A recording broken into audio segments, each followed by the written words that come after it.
So, just to recapitulate what we did in the last class, we say now that the symmetry elements are associated with a point or axis and or planes.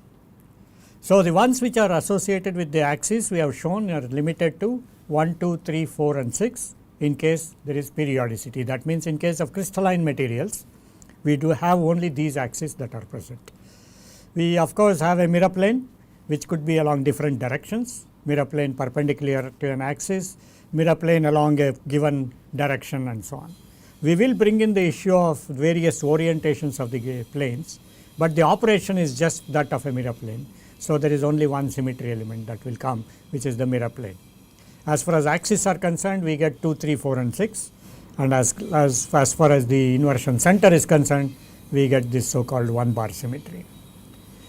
The next slide I am going to illustrate how these now become point groups and how many such point groups we can generate.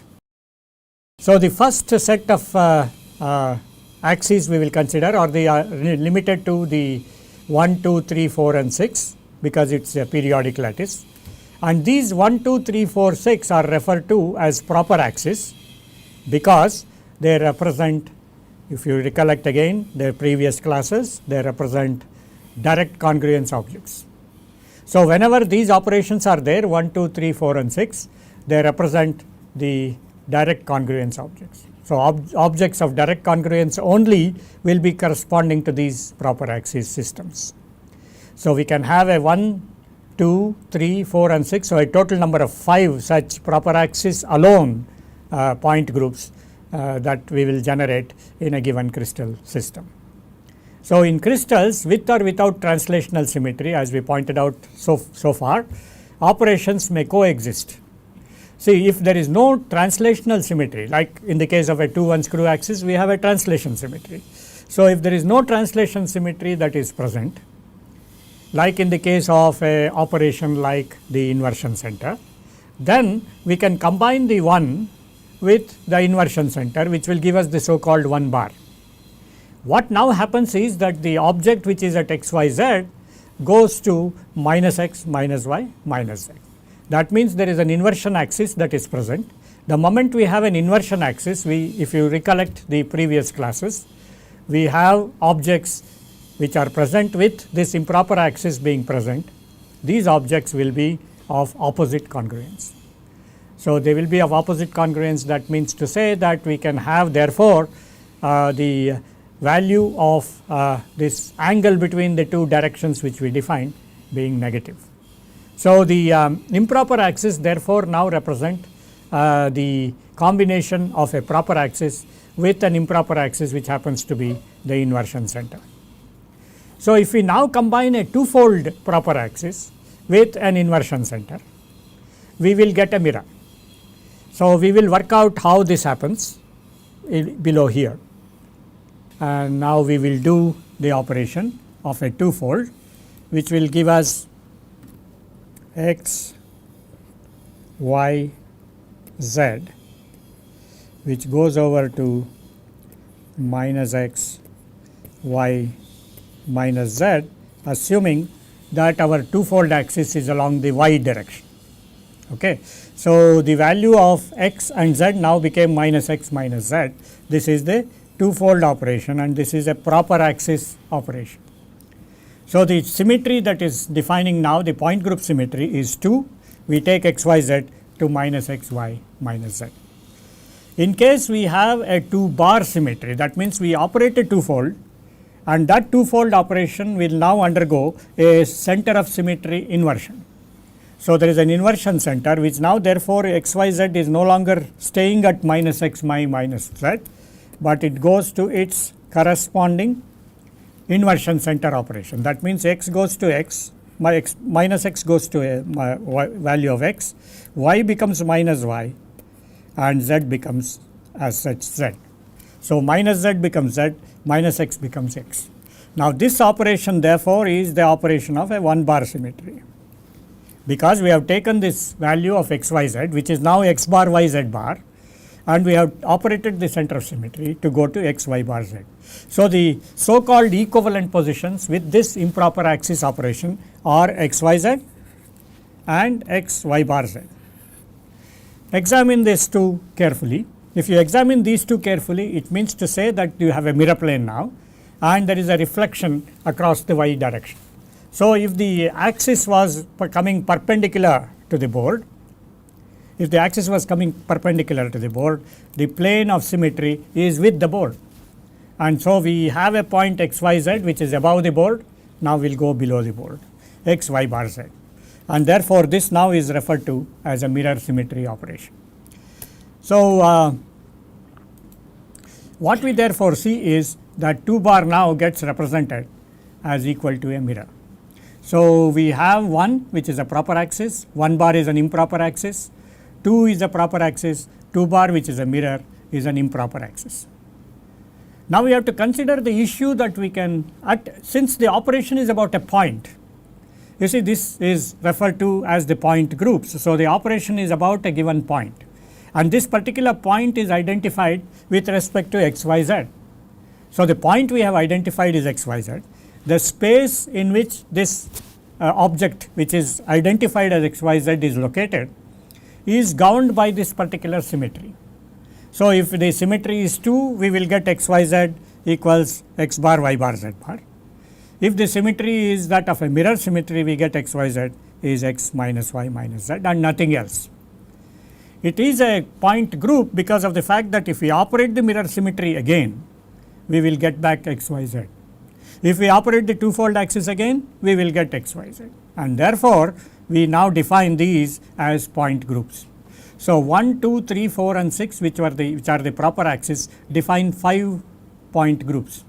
There are total of 32. So, 5 of these are now accounted for. Similarly, the improper axis combination with 1, 2, 3 and 4 will give rise to these combinations and these combinations will add another 5. So, totally it has now become 10.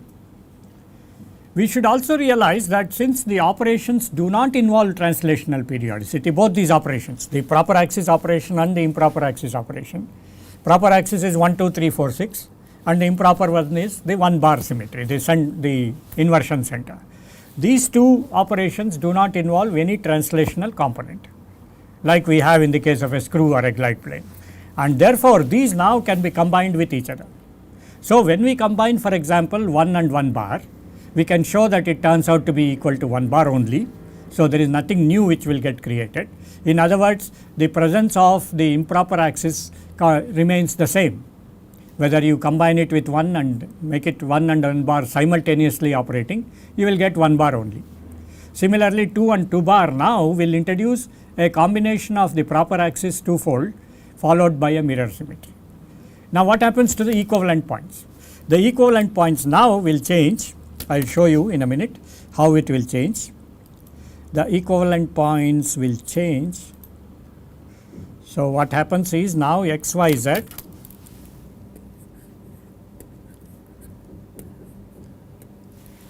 we are now considering the symmetry operation 2 by m. Okay. So, we are considering this operation 2 by m. So, there is a twofold symmetry and there is a mirror perpendicular to the twofold symmetry. So, this is a different operation than just a mirror or just a twofold axis. So, this is an additional symmetry, additional point group symmetry which is illustrated. So, this now becomes a new point group where what happens is that x y z will now go over to, first there is a twofold operation which will take it to minus x y minus z. Then on the x y z we will also operate a mirror symmetry. So, it becomes x y bar z. So, we call minus y as y bar, and then we operate on this the inversion center. So, we operated the twofold axis, we operated the mirror.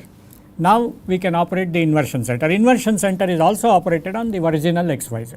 So, you will get minus x minus y minus z. So, the number of equivalent points has doubled. In case of the twofold axis, there were only x y z and x bar y z bar.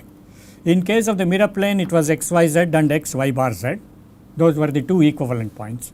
Now the operation 2 by m, that by m means that 2 is the twofold axis, let us say about the y axis, about the y direction. The mirror plane is perpendicular to the y direction. So 2 by m therefore defines a new point group, because the number of equivalent points now become 4 instead of 2, and this represents a different kind of space altogether, the 3-dimensional space. So in 3-dimensional space therefore, or even in 2 dimensions for that matter, this becomes a new point group symmetry. So remember, whether we are now talking about 2 dimensions or 3 dimensions, it does not matter, because the operation is about a point. This point is located in space. The space could be 2-dimensional, 3-dimensional, or a multi-dimensional. It does not matter, because we are now considering only the point on which the operation is being performed. And we have 3 coordinates x, y and z which identify that particular point, and that particular point now goes through these operations of twofold followed by mirror, and the combination of twofold and mirror giving rise to the center of symmetry. This x, y, z and x bar, y bar, z bar are equivalent points of a center of symmetry, or we can in fact better define it as an inversion center. This means that this particular point group has an inversion center in addition to the presence of twofold and mirror. Please note this statement, that in addition to the presence of twofold and mirror, it will also have a center of inversion. In this particular case, there was a center of inversion only, and that center of inversion insisted that the twofold went into a mirror symmetry. In the case of 3 bar there, however, it is different, because the 3 bar is an operation which goes first the threefold operates and then followed by an inversion center. I am not going to write down the equivalent points, but I suggest that you work out the equivalent points and find out how the 3 bar now is different, because we first operate 3 and then a 1 bar symmetry.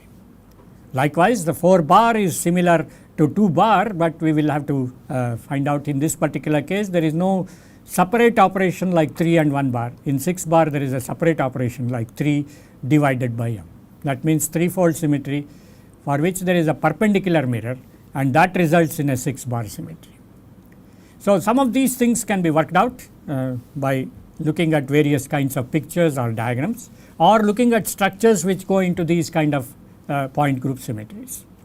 We shall do that in a later time when we actually look at molecules and relating the molecules to the space group and so on, in which it crystallizes. It's a little premature to discuss those issues right now. So we will restrict ourselves to the combination of proper and improper axes. So 3 and 3 bar is not going to give us any new point group. However, 4 and 4 bar, 6 and 6 bar will give rise to 2 different point groups, 4 by m and 6 by m. So we cut off these 2 fellows. These 2 fellows are one and the same, 3 3 bar equals 3 bar and 1 1 bar is 1 bar. So we generate 3 new additional point group symmetries, and therefore we have 5 plus 5 plus 3, total 13 point group symmetries, which are single rotation axis operations. We have considered only 1, 2, 3, 4 and 6. And in 3-dimensional space, it is not necessary that we should have only one axis. We can have more than one axis, and they can intersect at a point. So the point group symmetry is associated with the point. So at that particular point, it is not necessary that we should have a single axis of symmetry. We can have more than one axis of symmetry. One axis could be twofold, another axis could be threefold, and so on. One axis could be twofold, another axis could be a mirror. Now the mirror is not perpendicular to that axis, but the mirror is with respect to some oriented direction, which is different from the original twofold rotation. So effectively what we can say is, look at this particular diagram. This particular construction is referred to as the Euler's construction in mathematics. So suppose you take a point P, and then there is a point O about which we now consider the presence of combination of symmetry axis. So right now we looked at the combination, no combinations, we looked at independent individual rotation axis. Now we look at combination of symmetry axis. So if we look at combination of symmetry axis, suppose let us say there is a point P. Now it sees this rotation axis. This rotation axis now is centered at O, and that rotation axis, let us say, is a twofold axis. That means if P represents x, y, z, Q will represent, assuming that this is the y direction. It could be any direction for that matter, but assuming it is y direction, we will have x, y bar, z, x bar, y, z bar as the position Q. Now, the position Q may look at another possible rotation axis, and that particular rotation axis is represented by L2. L1 and L2 are the two rotation axes. So, then Q will go to R by that particular symmetry operation. It could be any of these. It could be a 2-fold, it could be a 3-fold, it could be a 4-fold, 6-fold, and such combinations. We will see how many such combinations are there, as a matter of fact, in a minute from now. So, when we do this operation, then Euler's theorem states that if you have one operation which is taking the rotation from P to Q and another operation Q to R, operating both at the same point O, then with respect to this point O, there will be a third axis which will take R to back onto P in order to define a point group. Remember, the point group definition is that we have to get back to the original. If we have a x, y, z, we have an x, y bar z, then operation of the mirror symmetry will bring the x, y bar z onto x, y, z. So, that definition is very crucial. So, keeping the same idea in mind, if we have a point in space about which there is intersection of more than one symmetry axis, invariably the third symmetry axis is invoked automatically, and therefore, we should have 3 symmetry axes. Now, because of the fact that we have 2, 3, 4 and 6, we have to consider all combinations of these. And when we consider the combinations of these, it will end up giving us the angle between these two axes, and that is what is given in this particular table. So, this particular table tells us that if there is a intersection of 3 two-fold axes, 2, 2, 2 for example, one two-fold axis going along the direction L1, another two-fold axis going along L2, then invariably I should be drawing it. I will draw and show you in a second. It should be an axis which will go here such that now R gets related to P by another two-fold axis. Okay. So, R and P now get related to each other by another two-fold axis, and that is the point which we have to think of and we should remember. So, whenever there are two rotation axes intersecting at a point, a third rotation axis is automatically generated. Because of the fact that we can have proper axis, improper axis and proper improper combined for a given direction of axis. So, this particular axis may be a proper axis, it may be an improper axis, it may be a combination of proper and improper axis. So, all these we have to consider. So, considering these, we now look at only the proper axis combinations in this particular table below. When we have only proper axis, for example, a proper axis rotation and a second proper axis rotation will never give the third one as an improper axis rotation. This is the extension of the Euler theorem.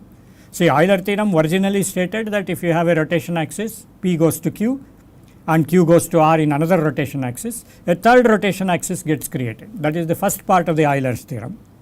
The second theorem is that when we have this as a proper axis, the L1 is proper, L2 is proper, then L3 has to be proper. It cannot be an improper axis. If there is an improper axis, we will see what are the combinations that are going to come as we go further in our discussion. So, at this particular moment, what we have therefore is the 2, 2, 2, where we have a two-fold axis, a two-fold axis and a two-fold axis. In case of 3-dimensional space, if these three-fold axes, two-fold axes are present simultaneously intersecting at a point, the requirement is that these three now define 3 directions, and these directions now are with respect to each other and 90 degrees with respect to each other. They have to be with respect to each other. So, that means to say that there is some amount of restriction on the nature of the lattice which you are going to generate based on this. There is an angle of 90 degrees between 2 and 2, 90 degrees between 2 and 2, 90 degrees between 2 and 2. The combinations of with the other rotation axis 3, 4 and 6 with 2, 2, 2 with 2, 2, 2 is possible. So, there are 4 possible rotation combinations which we can think of, and they will give rise to the 90 degree angle between 2 and 3 in case of 3, 2, 2, 90 degree angle between 2 and 3 and 60 degree angle between 2 and 2. Now, I want you to digress your mind and go back to the in your notes, go back to the Escher's diagrams And in those SS diagrams you will see the relevance of 60 degrees if you are looking at 3-fold axis. You will see the relevance of 45 degrees if you are looking at 4-fold axis combining two other 2-fold axes. In fact, in the diagram which we showed, which related the lizards together, we had the indication of both the 4-fold rotation as well as the 2-fold rotation. So you have to just go back, digress your go back a few classes and see how those diagrams are so relevant for the understanding of the combination of symmetry axis which we have just now discussed. Apart from these 4 combinations, only other 2 combinations permitted under the Euler's scheme. That means the Euler's rule has to be followed. That means the P has to come back again itself. So if we go and operate some rotation axis and go to Q, Q to R, then R to P must be repeated. So if you put that condition, no other combinations are allowed except 2 other combinations, which gives rise to 2-3-3 and 4-3-2. There are other combinations like N if there is an n-fold axis, but remember we are restricted to 1, 2, 3, 4 and 6 only because of the translational periodicity. So because in the crystalline state only 1, 2, 3, 4 and 6 are allowed, crystals cannot have any other combinations other than these 6 which are represented here. And therefore the 2-3-3 combination and 4-3-2 combination give rise to these kind of angles. You notice that these kind of angles look very scary to you in the beginning, but then once we get a hang of it, you will see that these two represent the octahedra and the tetrahedral arrangement in cubic systems. And we will get a better look at this as we go along.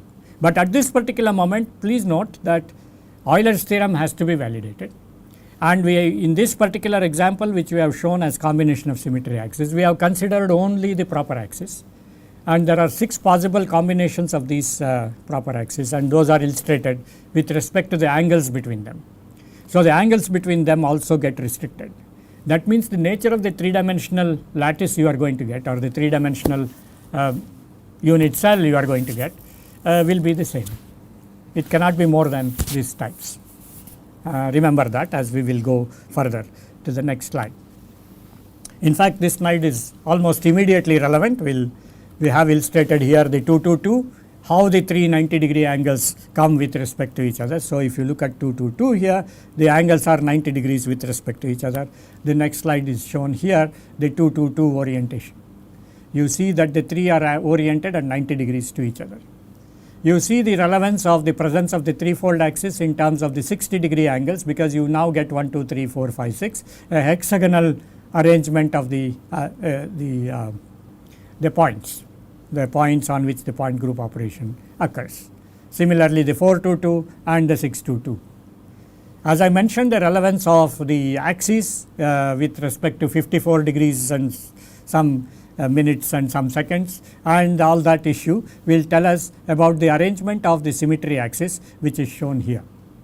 At this moment, we are not going into the detail of this discussion, except to tell that it is not necessary in a crystal lattice. If you have A, B, C directions, it is not necessary that the symmetry should be restricted to those directions.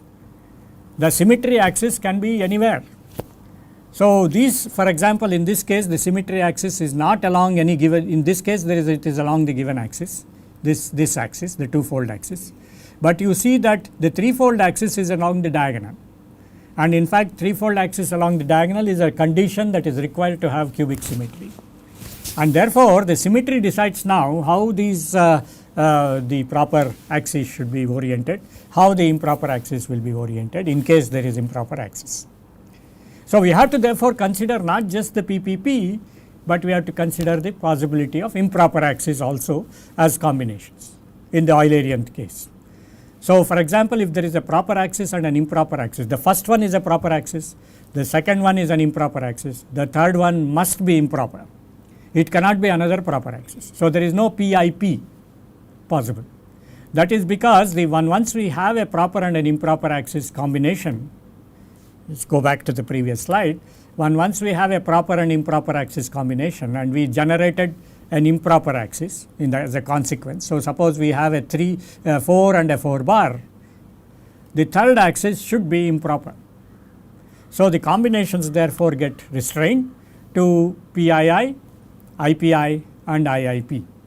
So, these are the things which essentially restrict to 4.